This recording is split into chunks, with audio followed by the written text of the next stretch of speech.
मित्रांनो, दिवाळी हा हिंदू धर्मातील सर्वात मोठा सण मानला जातो. 5 दिवसीय सणामध्ये भाऊबीज 5व्या दिवशी साजरी केली जाते. भाऊबीजेला यमद्वितीया असेही म्हणतात. हा सण भाऊ बहिणीच्या नात्यावर आधारित एक सण आहे, जो मोठ्या श्रद्धेने आणि प्रेमाने साजरा केला जातो. रक्षाबंधनानंतर भाऊबीज हा भाऊ बहिणीच्या प्रेमाला समर्पित असलेला दुसरा सण. तर हा सण कसा साजरा करावा? तर ह्या दिवशी विवाहित बहिणी भावाला आपल्या घरी भोजनासाठी बोलवतात आणि भावाला प्रेमाने भोजन देतात. बहीण आपल्या भावाला तिलक लावते आणि भाऊ भेटवस्तू देऊन दीर्घायुष्याच्या शुभेच्छा देतो. चला तर मित्रांनो, आता आपण भाऊबीजेची कथा ऐकूया. एक आटपाट नगर होतं आणि त्या नगरात एक म्हातारी राहत होती.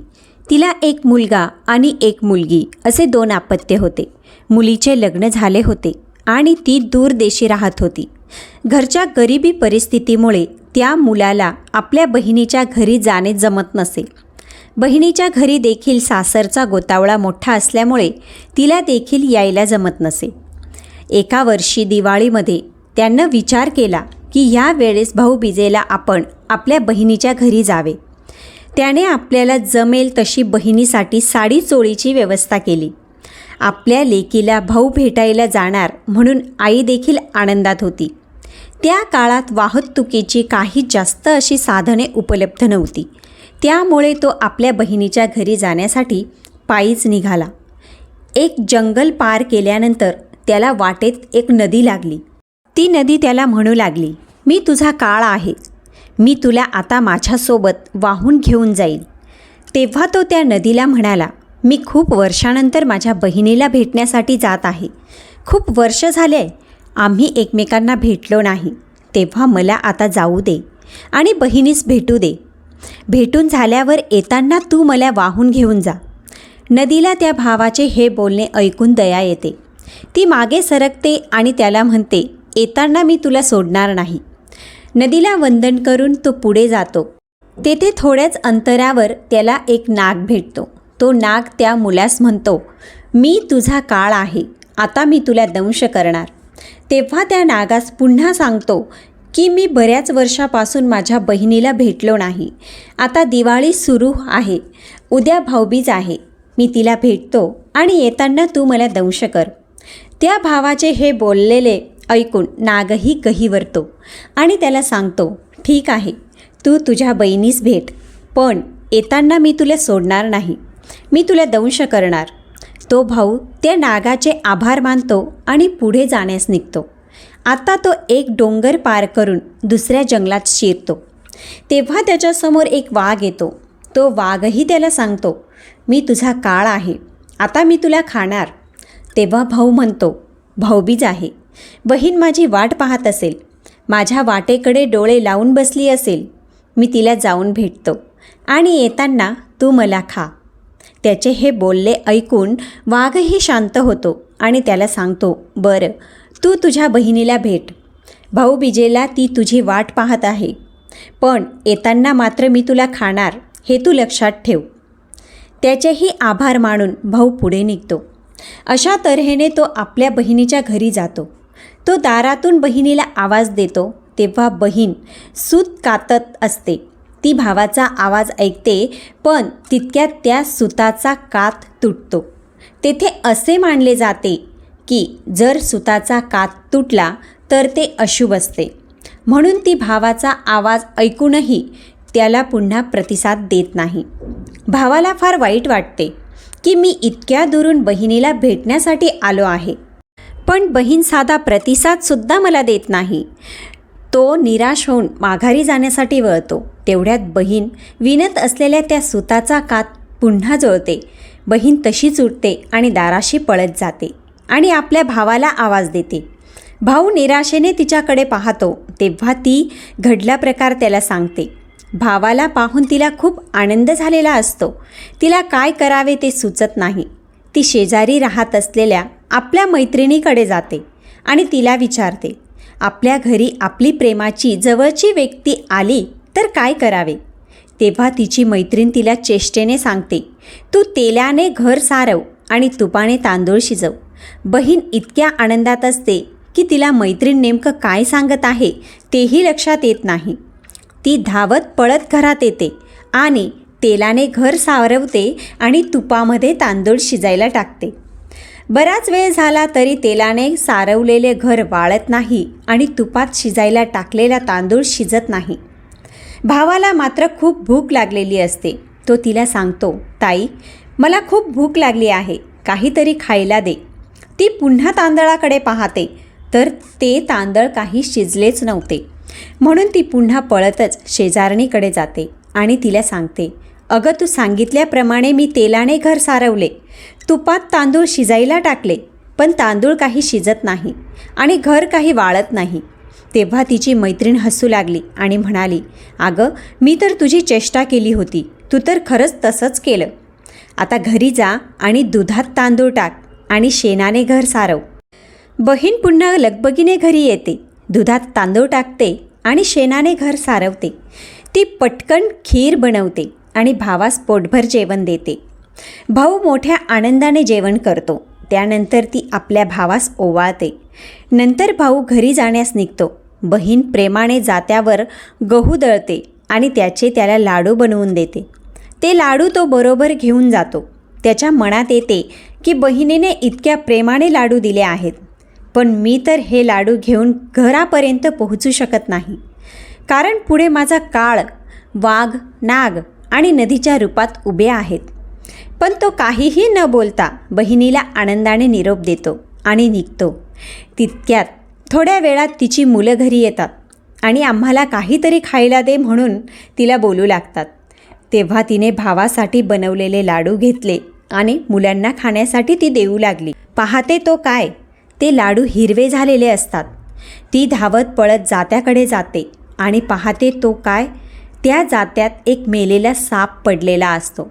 हे सारं पाहून ती घाबरते आणि भाऊ ज्या दिशेने गेला त्या दिशेने पळत जाते. तिच्या मनामध्ये खूप सारे बरे वाईट विचार येऊ लागतात. ती विचार करते की हे विषारी लाडू खाऊन माझ्या भावाला काही झालं तर नसेल. ती वाटेत सर्वांना विचारत भाऊ ज्या वाटेने गेला त्या वाटेने धावू लागते. बरेच अंतर पुढे गेल्यावरती तिला एक माणूस भेटतो. ती त्याच्याकडे विचारणा करते. तेव्हा तो तिला सांगतो की पुढे एका झाडाखाली एक माणूस झोपलेला आहे. हे ऐकून ती खूपच घाबरते. तिला वाटते की हे विषारी लाडू खाल्ल्यामुळे माझ्या भावाला विषबाधा तर झाली नसेल ना. ही धावतच सुटते. झाडापाशी जाऊन भावाला हाक मारते. तिचा आवाज ऐकून भाऊ उठतो आणि तिला विचारतो, काय झालं, तू इथे इतक्या लांब का आलीस? तेव्हा ती त्याला लाडू दाखवण्यास सांगते. मग भावाला सांगते की हे लाडू विषारी झालेले आहेत. ती तेथे जवळच एक खड्डा खणते. त्या खड्ड्यात ते सर्व लाडू पुरून टाकते. इतकी धावपळ करत आल्यामुळे तिला खूप थकल्यासारखे झाले होते. त्यामुळे तिला तहानही लागली होती. ती भावाजवळ पाणी मागते, पण त्याच्याकडेही पाणी नसते. म्हणून तो जवळपास कुठे पाणी आहे का ते पाहतो असे तिला सांगतो. पण ती भावालाच म्हणते, तू पाणी कशात आणशील, त्यापेक्षा मीच जाऊन पाणी घेऊन येते. ती जवळच असलेल्या तळ्याजवळ जाते आणि तेथील पाणी पिते. तेव्हा तिच्या दृष्टीस एक म्हातारी पडते. म्हातारीला पाहून तिला आश्चर्य वाटते की इतक्या घनदाट जंगलात ही म्हातारी इथे काय करत आहे. ती म्हातारीच्या थोडं जवळ जाते आणि म्हातारीला विचारते, आजी, आपण कोण आहात? इतक्या घनदाट जंगलात एकट्या काय करत आहात? तेव्हा ती म्हातारी सांगते, मी काळ आहे. एका बहिणीचा एकुलता एक भाऊ तिला खूप वर्षानंतर भेटण्यासाठी गेला आहे. मी त्याची वाट पाहत आहे. हे ऐकून ती बहीण खूप घाबरते आणि विचार करते की माझा भाऊ देखील मला खूप वर्षांनी भेटण्यासाठी आला आहे. थोडीशी हिंमत करून ती त्या म्हातारीला यावरती उपाय विचारते. तेव्हा म्हातारी म्हणते, त्याच्या बहिणीने जर त्याला शिव्या दिल्या, त्याला वाईट बोलली, त्याच्यासोबत वेडी बनून राहिली तरच त्याचे प्राण वाचतील. त्या भावावरती 7 वेळा काळ घालणार आहे. पण त्यातून जर का त्या बहिणीने त्या भावास वाचवले तर पुढे जाऊन कोणी त्याच्या केसालाही धक्का लावू शकणार नाही. हे सारं ऐकून ती बहीण लगेचच ठरवते, मी माझ्या भावासाठी वेडी झाली तरी चालेल, पण मला काहीही करून माझ्या भावाचे प्राण वाचवायचे आहेत. ती भावाकडे जाते आणि त्याला सांगते, मी तुझ्याबरोबर तुला सोडण्यासाठी येते आहे. तेव्हा भाऊ तिला सांगतो, ताई, पुढे वाघ, नाग आणि नदी माझा काळ बनून उभे आहेत. हे ऐकून ती भावास म्हणते, तू इथेच थांब, मी लगेच घरी जाऊन येते. त्यानंतर आपण दोघे सोबतच घरी जाऊ. घरी गेल्यावर ती घरातून मांस, दूध आणि साडीचोळी घेऊन येते. ती लगेचच भाऊ जिथे थांबला आहे तिथे पोचते.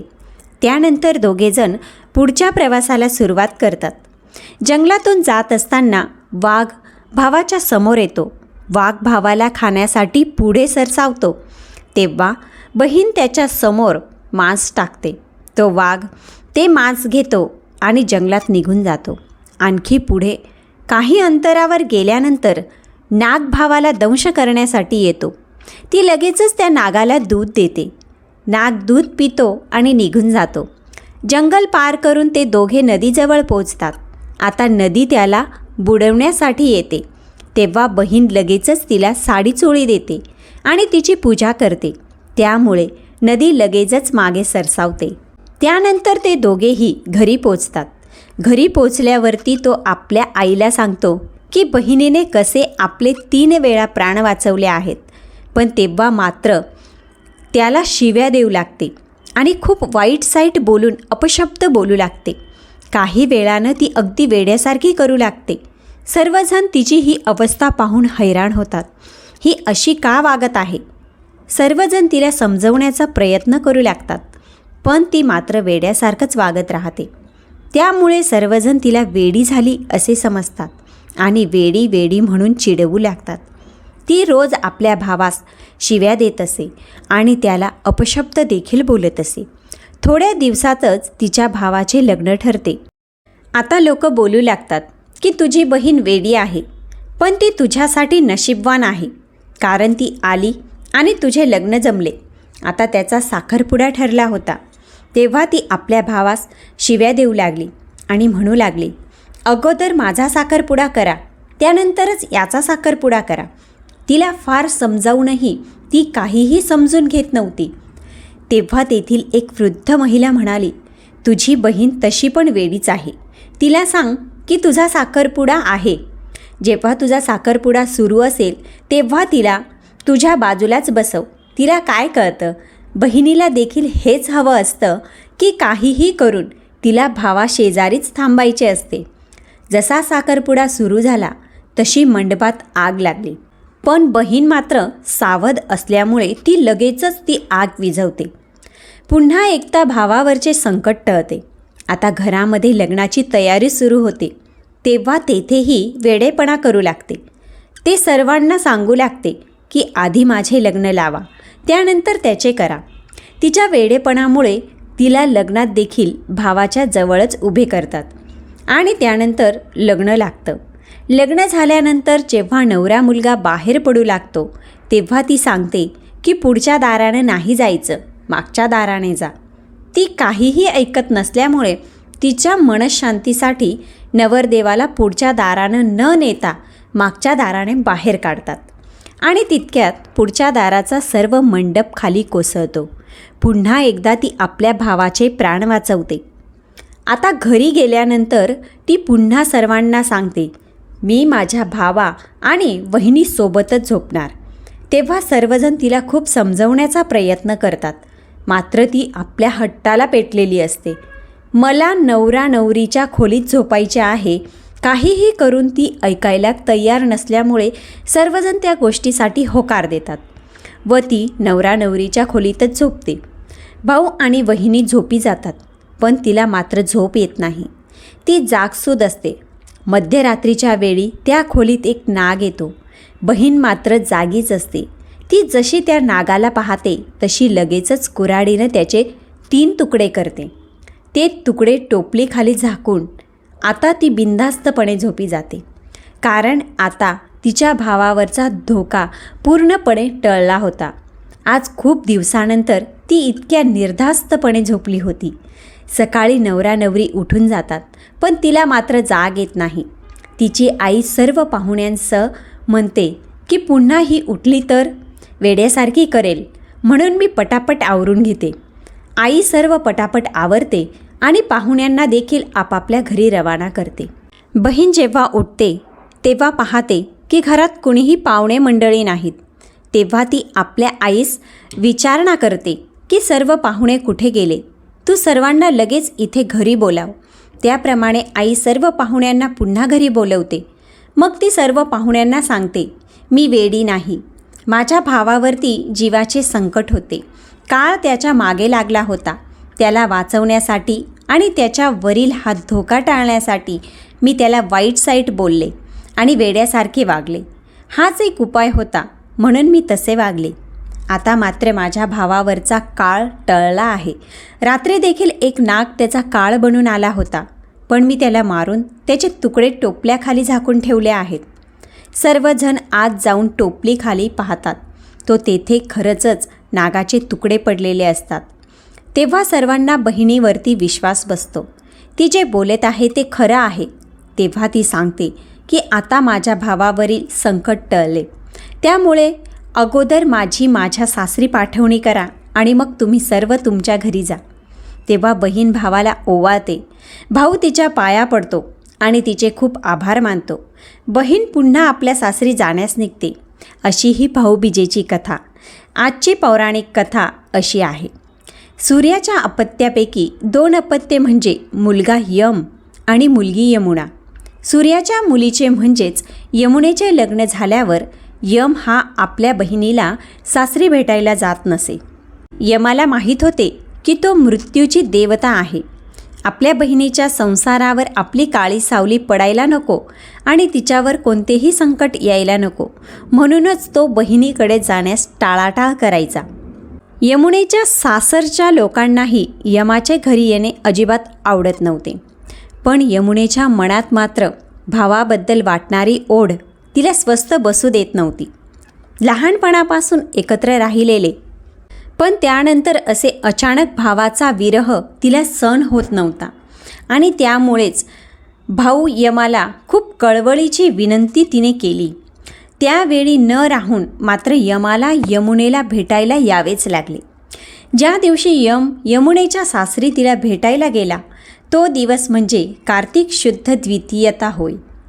यम बहिणीच्या घरी गेल्यावर यमुनेने त्याचे आनंदाने आदरातिथ्य केले. पाटावर बसवून त्याला ओवाळले.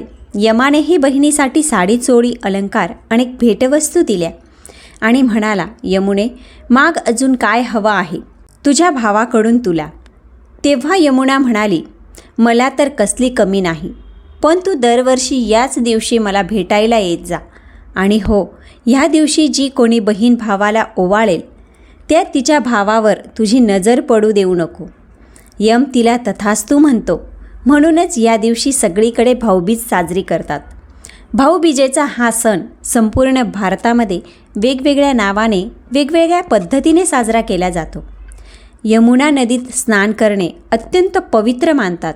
म्हणजे असे केल्यामुळे त्यावर्षी यमपासून तरी भय नसते असा समज आहे. यम आणि यमी या भावा बहिणीच्या प्रेमाबद्दल अशी कथा आहे. यम मृत्यू पावला त्यावेळी यमीला एवढे दुःख झाले की ती आपली रडणे व डोळ्यातील अश्रू काही केल्या थांबवेना. तेव्हा शेवटी दिवस संपला हे दाखवण्यासाठी देवाने रात्र निर्माण केली आणि मग यमीचे भावाबद्दलचे दुःख थोडेसे हलके झाले. तेव्हापासून भाऊबीजेची प्रथा पडली. आपल्या भावाचे आयुष्य वाढावे म्हणून बहिणी यमराजाची पूजा आणि प्रार्थना करायची असते. या दिवशी बहीण भावाला आरती ओवाळून त्याची पूजा करते. त्याला प्रेमाचा टिळा लावते. तो टिळा बहिणीच्या निस्वार्थी प्रेमभावना व्यक्त करीत असतो. भावाची पूजा म्हणजे यमराजाच्या पाशातून म्हणजेच मृत्यूपासून भावाची सुटका व्हावी व तो चिरंजीवी राहावा, हाच यामागचा उद्देश असतो. भाऊ आपल्या यथाशक्तीप्रमाणे पैसे, कापड, दागिने असे वस्तू ओवाळणे टाकतो. जवळचा किंवा दूरचा भाऊ नसल्यास चांदोबास ओवाळण्याची पद्धत आहे. एका मातेच्या उदरातून जन्म घेतल्यावरच फक्त भावा बहिणीचं नातं असतं असं अजिबात नाही, तर त्यासाठी मनापासून एकमेकांविषयी वाटणारी आत्मीयता, आपुलकी आणि जिव्हाळ्याची आवश्यकता असते. ते सुद्धा नातं भावा बहिणीच्या शुद्ध प्रेमाचं प्रतीक असतं.